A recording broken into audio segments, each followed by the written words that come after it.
मंच पर उपस्थित सेवाभावी व्यक्ति, महानुभाव, बहनों, भाइयों और प्यारे बच्चों, आप जिस स्थान पर बैठे हैं यहाँ एक प्राकृतिक वातावरण में आप जी रहे हैं।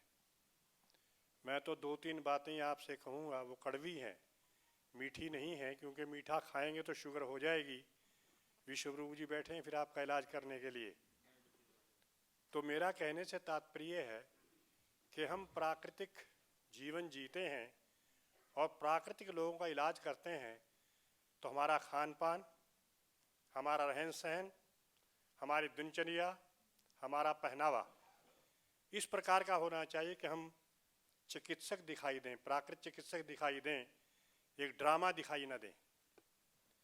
क्योंकि आज हमारा जो पहनावा है वो हमें अपनी संस्कृति से बहुत दूर ले जा रहा है और हम प्राकृतिक जीवन की बात करते हैं तो उसमें हमें अपने आप को सुधारना होगा। अगली बात, मुझे 52 वर्ष इस लाइन में हो गए हैं।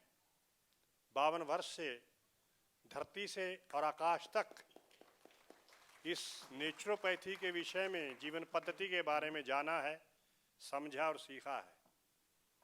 बात केवल इतनी ही है कि जब तक हमारे जीवन में ये सब चीज़ें नहीं आएंगी तो प्राकृतिक चिकित्सा को या प्राकृतिक पद्धति को या प्राकृतिक जीवन को आप ऊपर नहीं उठा सकेंगे।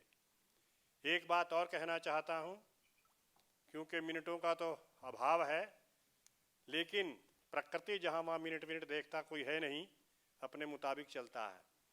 ये धारा है, बह रही है, जल बह रहा है, वायु बह रही है, सूर्य निकल रहा है, 4-5 दिन सूर्य नहीं निकला, देखिए आप ही क्या हालत है। तो मेरा कहने से तात्पर्य है कि जितने भी छात्र भाई बहन हैं, जिस किसी को अगर नेचुरोपैथी या प्राकृतिक चिकित्सा करने की इच्छा हो और सुज्ञान हो तो मैं उसे सर्विस देने के लिए तैयार हूँ, बहन हो या भाई हो। अभी मैंने एक लड़की को जो बीकानेर से आई थी उसको अपॉइंट किया है और वो मेरा 3 मंजिल हॉस्पिटल बन रहा है गुड़गांव में, वो अगले महीने चालू हो जाएगा। वहाँ भी अगर कोई सेवा करना चाहे या सेवा देना चाहे, फ्री में नहीं होगी, पैसा मिलेगा, लेकिन जितनी आपकी योग्यता होगी उसके मुताबिक।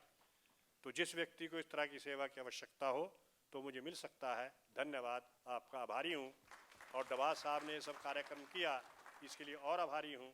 और आप लोगों का किस किस का आभार व्यक्त करूँ, आप तो सब आभारी के काबिल ही हैं। जय जगत।